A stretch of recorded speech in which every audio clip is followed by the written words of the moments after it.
So we're launching the Founders Framework. Is that why we have slightly new setup here? It's a happy coincidence. No, it's why, pretty much. Yeah. So really focusing on founders, right? Yep. And sort of having a whole dedicated microsite and content pillar for really focusing on that need and that audience. Yep. So I guess I will now hand it off to you to explain more about why we're calling it Founders Framework, what purposes and what you want to accomplish specifically with this this new program. You know, I've been writing for a long time, and the truth is I've struggled a little bit with regard to who I've been writing for. And there are a lot of voices in my head and voices around the table that have opinions on all this. But the short of it is that my passion, my heart is directed at or with the founders, because I think it's hard to be a founder. And I think that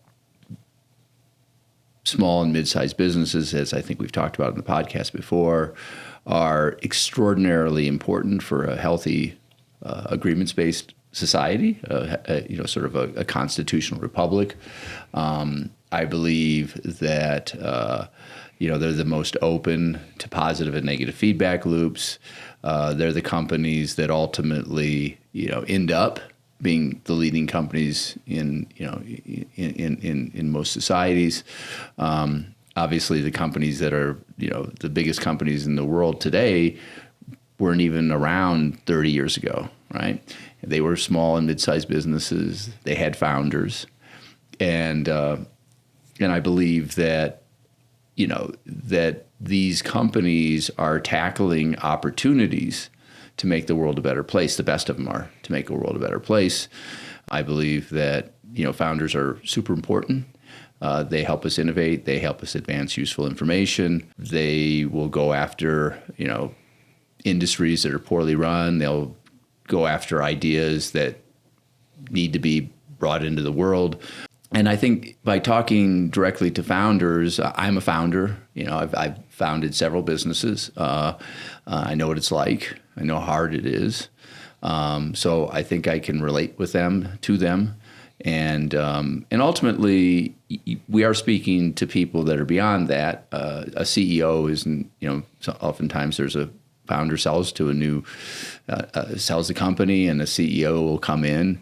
But the things that we're talking about, I think, are, as applicable to CEOs as an example. And then ultimately, I think all the things we talk about are things that people in the organization, regardless of where they are, should have a decent sense for. So I feel the time has come for me to focus on really speaking to founders. I think founders have always been sort of our ICP.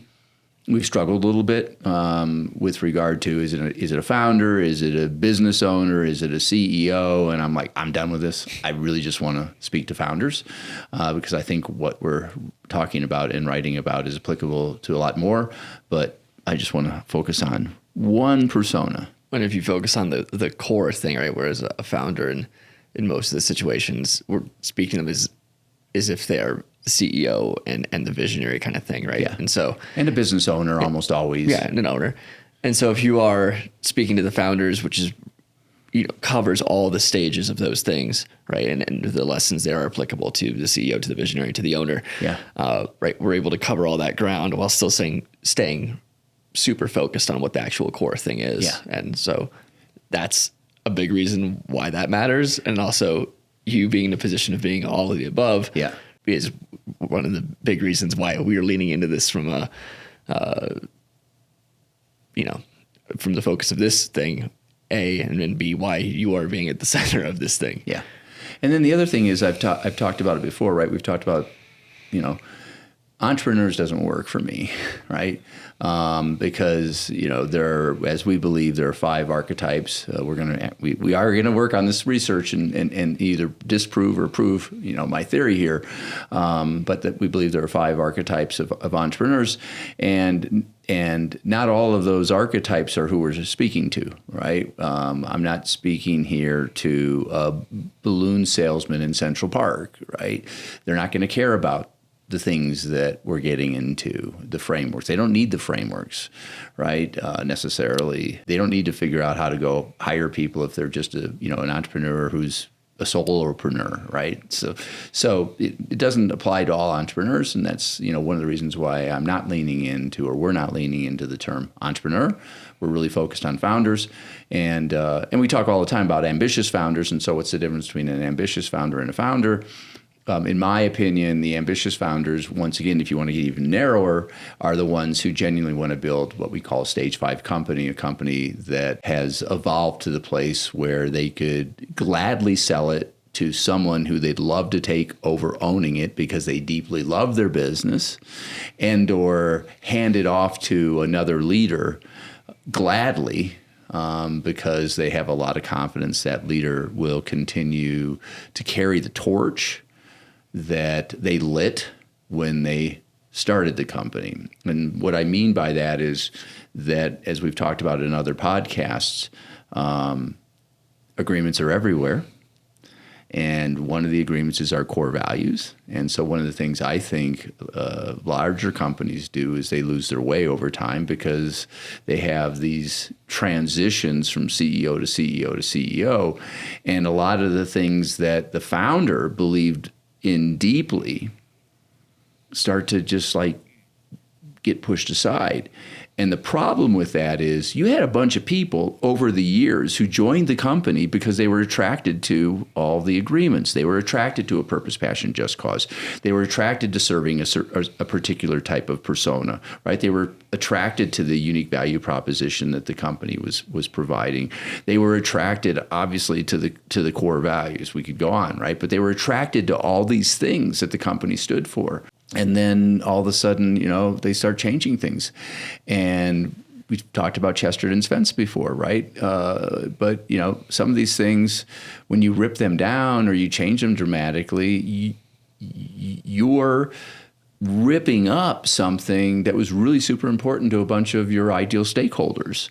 And so ultimately, I just say this because I think that boards and owners should really, if they genuinely love their company, and that's a thing that we deeply believe we want to help ambitious founders with, right, we want to give them everything they need to build a company to love forever.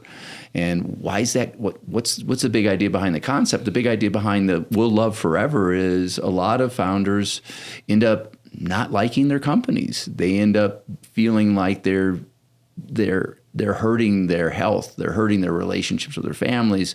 They're taking away their confidence. They're just they're ripping at a bunch of stuff that's really kind of important to humans, and founders are humans. And so, ultimately we want to give them everything they need to build a stage 5 company that they can confidently and happily hand off to another person and feel like they're continuing to love that company, even like a child, right? They grow up, they move on, they move out, right? You don't stop loving them, right? In fact, you may love them even more because you've gone through the phases where they're kind of a pain in the ass.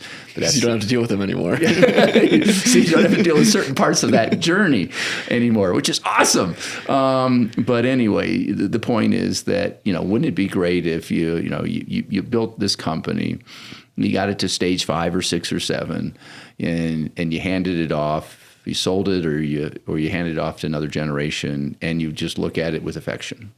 And I feel like recently I think it's so difficult once the founder leaves for the company to carry on, especially from a branding perspective, from what's the soul of the company, what are the values, what are the things that we stick to. We've talked about that before because, it's very implicit when you have the founder there, they can make sure everything is going according to plan. Right. And there's a lot of things that are, for the most part, just embedded in the founder's subconscious that those are going to be the decision made. That's what makes the decisions. Yeah. And once that individual and once that perspective is removed, it's very difficult to be like, what would this guy or girl do? And then what would, if that question even gets asked. Right. And so I feel like whenever there's a strong brand and the founder leaves or passes, it's really, really hard and very, very rare. And I can't even think of a great example of somebody succeeding with that, right? Continuing to have the brand be as strong as it was when the founder leaves. How do you think Red Bull's doing? I could go really into this right now because, from a Formula One perspective, it's not doing as well structurally. Yeah. Right. You see a lot of people leaving. Yeah. Or wanting to leave. And there's a lot of chaos in there. And it's been, last season was when Matisic passed. Yeah. Yeah. And so, Yeah. it'll be interesting to see how they enter the new era and what they look like next year. But it's the shakiest it's been ever, pretty much. What about Apple?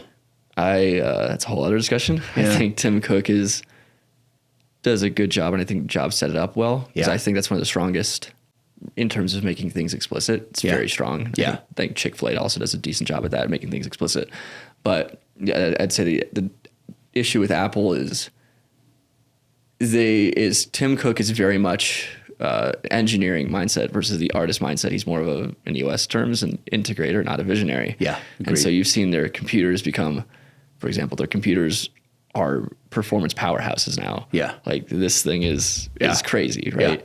And that really wasn't their strength before. Right. But they've lost that sort of innovative edge that they used to have. Yeah.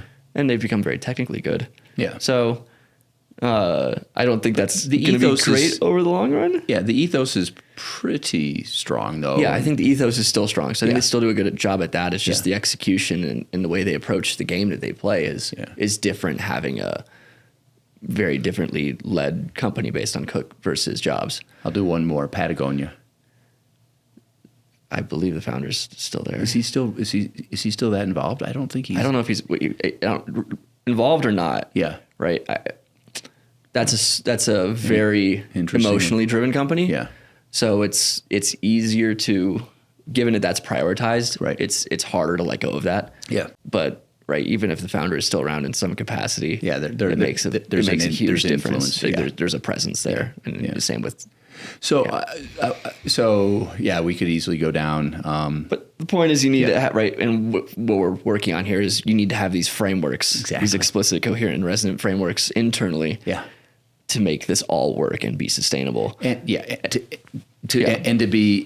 for you to pass the torch. Exactly. Right. It starts with making sure that the system works as it is. Yes. But right, because that needs to happen before you can ever think about successfully handing it off. Yeah. And there really isn't a great holistic framework out there, in my opinion, as we sit now. Right. Right. I feel like we're leading that effort. Yep.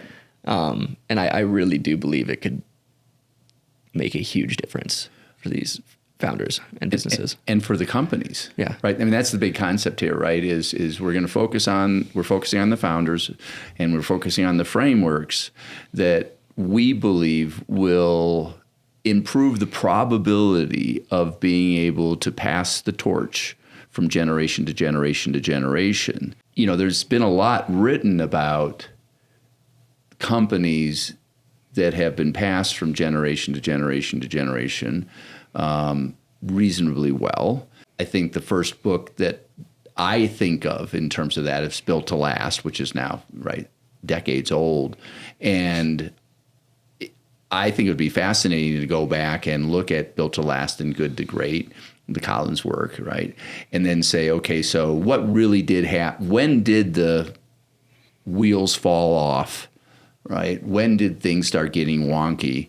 We've talked about this a little bit before, right? Disney, as an example, buying ABC and sort of getting out of its core focus many decades ago. If things are explicit, coherent, and resonant, and if were built solid enough to be able to pass from generation to generation to generation, and if the focus is still can stay on those core agreements that were made early on, I'm pretty confident if the business is serving a market that will persist for decades and decades, obviously, and serving an ICP that'll be out there for decades and decades and decades, I think it can be done.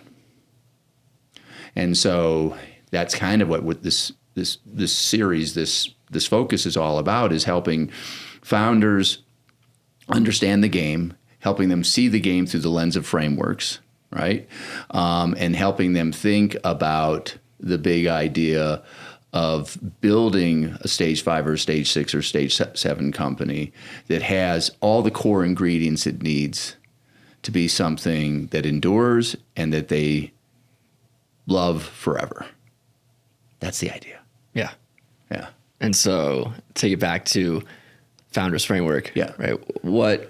How can people leverage the resources that we're providing through the newsletter, the blogs, the guides and briefs, and other things? Right. We're going to get, down the road, introduce AI and some, tangible frameworks that we can aggregate and play around with. And our knowledge sharing tools, Yeah. right? Or our knowledge sharing tool, which will hopefully come out in beta hopefully this quarter or next quarter, right? And so, people can go into 9DU right inside the platform, and if they want to understand more about core values and how to establish really resonant core values, these are the things that we prescribe. If they want to help their people understand why core values are so important for them as a company, they can go in and say, hey, go do here.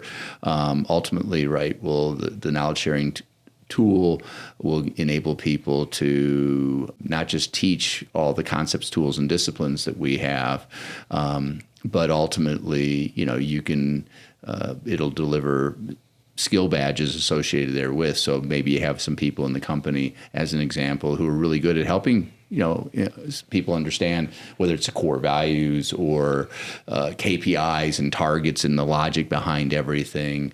But ultimately giving companies everything they need to create a super healthy environment where people are thriving, right? They're focused. They understand why they're focused. They understand why the company does all these things, right? Because a lot of times, unfortunately, I think even companies that have been coached, the senior leadership team understands everything, but I don't think a lot of companies, I know this for a fact, right?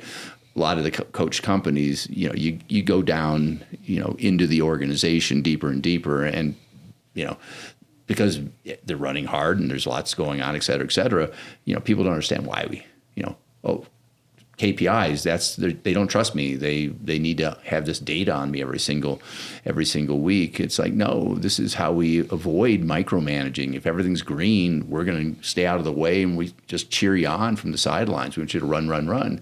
And then, giving people tools for making it clear that these are the skills and experiences associated with this seat. If you want to go here, you need to start working on this. You want to go here, you need to start working on this. And by the way, we're giving you all the training and developmental materials and the coaching and the mentoring, so that you can continue to pursue your dreams and continue to sort of pursue the things that you're ambitious about. It's fun to get all of the resources out and integrated. Yeah. Right. It's taken a heck of a lot of work, and we're not there yet. But like you and I were chatting about earlier today, it's coming, right? I mean, we're just right. There's some really cool stuff coming, and I always say we're about this far along in terms of what we know we could do and how we could help. And so, I think this is a year where we're going to make a nice step up. Yeah, I mean, everything we've seen has been like, oh, this is fun. It's cool. Yeah. So given, I guess, where everything will be, let's just say end of quarter, what would your approach be to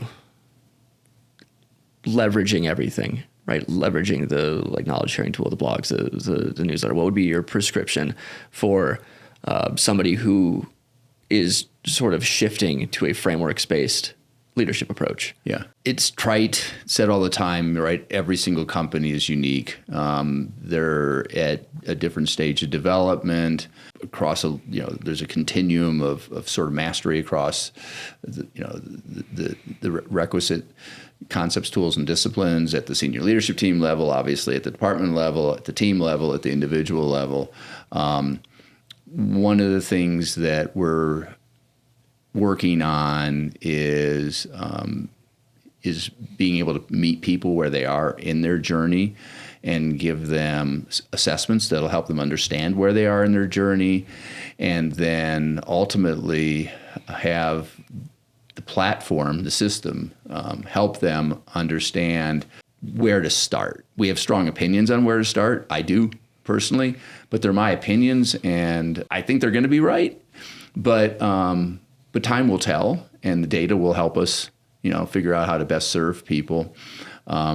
So I think, by the end of Q2, right, Q2 of 2024, I'm hopeful that we'll have a pretty decent ability to meet people where they are in the journey and give them a decent recommendation for what's next. What should they be focusing on, right? And what should they not be worrying about at all? And for them to understand that it's okay, right? I know I've said this before, probably several podcasts, but it's okay if your processes are a little wonky, right? In the beginning of upgrading your operating system, it's going to take a time, right? Obviously, if they're causing real problems, you got to go there. But documenting and making sure that every single department has mastered their processes, which is a thing that we're going through right now, right?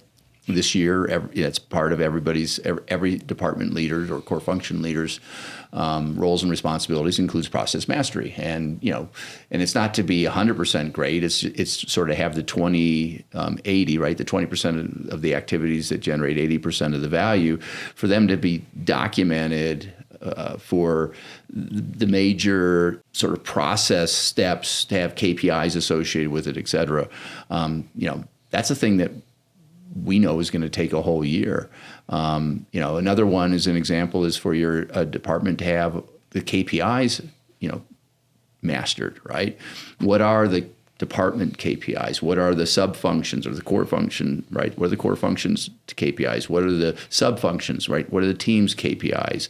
What are the associated targets? What are the KPIs that every single individual should have? What are the associated targets? So once again, ultimately, wouldn't it be amazing if you had mastered KPIs across all of your core functions, and 90% of them were green, and 5% were yellow, and 5% were red, and you're focused just on that 5% red stuff, and getting everything back to green. It'll never be 100% green, obviously, but because most people don't even really understand the target concept. And what I mean by that is I think too many leaders create targets that are there to make sure they hit their goals, as opposed that are there to make sure that they understand when there's an issue, because those are very different things, right? The reality is if all your targets are goal-centric, about hitting your numbers for the year, as an example, after a while, and let's just say you're right under, you're going to hit 95% of your numbers or 98%, and it's actually all good because you had pretty ambitious goals for the year. Everything's going to be red, and if everything's red, you're not going to look at anything. And so you've lost the entire power of having, mastered KPIs, as an example, because you really haven't mastered KPIs, yeah, right? You haven't done it. You haven't done it properly. So, so ultimately it's just really helping people understand, where they are and what's vital. And, I believe that getting the vision stuff is if you don't have the vision stuff figured out, you're not going to be able to take advantage of compounding. You're not going to be able to tell your story well. You're not going to be able to attract and retain people. There's just so many things that don't happen, that are hard, much harder than they need to be if you don't have your vision done well. And then the other thing is structure, right? To me, all tools are equal. Some tools are more equal than others, to paraphrase Orwell. But structure is so important because it's how you channel the energy of the entire company and make sure that you're you're reducing the friction of like people not knowing who's responsible for what, et cetera. So there's things that I believe are like super important early on in the upgrade process, and hopefully we can do a good job of helping people with those. Yeah, I mean, we say a map is a framework, right? Yeah. And so if you, It's not a territory, no, right? it's the map. the And map. once we get the platform and everything, all those tools working, then you got GPS, Yeah. right? And then you got to have your vision. That's your destination, and then you got to have your structure, right? That's how you get from here to there. That's your vehicle. Yeah. And so all these components, right, are working together and evolving. Right? Yeah. Maps been around forever. GPS hasn't been, and Right. now we're working on frameworks and working out how do you locate yourself within that framework, and then how do you use this to get from here to there within your specific journey. Yeah. And frameworks, I think frameworks is just our single word for describing concepts, tools, and disciplines. Yep. Right. And so, a process is a framework. Right. And, as I say all the time, it's not that complicated to build a great company if you have a decent market and you have a decent product. Just like building a house, right? You need a vision, you need plans, you need tools and disciplines. And so frameworks help us understand all this stuff. And, we try to make them, and I know we suck at this compared to like, Gino and EOS, but we try to make them as simple as possible, but we always respecting the concept of less is more. Yeah. Less is more until it's not. Until right? it's but not. I think Gino does a good job at making everything very resonant. Yeah. And really communicating it well. Yeah. But to give us credit, our frameworks and our concepts are vastly more complex. There. Right. And so it's going to take more time to figure out how to make that really resonant, how to make that super cohesive and digestible for a broader audience. Yeah. And I think we're making every single iteration, we're making it more and more approachable. Yeah. And so to me, I'd rather be in that position of really distilling a grand concept into something amazing, rather than being like, okay, here's something simple and it's good and ready to go, right? Because we're playing that long game where we're still, to me, a few years out from being where I'd like to be. With having these frameworks be really, really solid and refined. Yeah. But there's an entropic component to that process where it just takes time. Yeah. You can't rush it. Nobody's done this for a reason. Yeah. Yeah. And I think part of why ours, it's like structure, right? The way we teach structure is more complex than the way EOS teaches structure. The way EOS teaches it is it's great, right? I mean, it's super helpful for people, but ultimately we're trying to give people a slightly more complex understanding of structure, so that they don't end up running into the issues that if you didn't understand that next layer of insight, you're going to just be likely dealing with issues that you otherwise would not have if you just took it to that next level. And so, structure is the classic one for us. I think obviously, us versus EOS, we don't.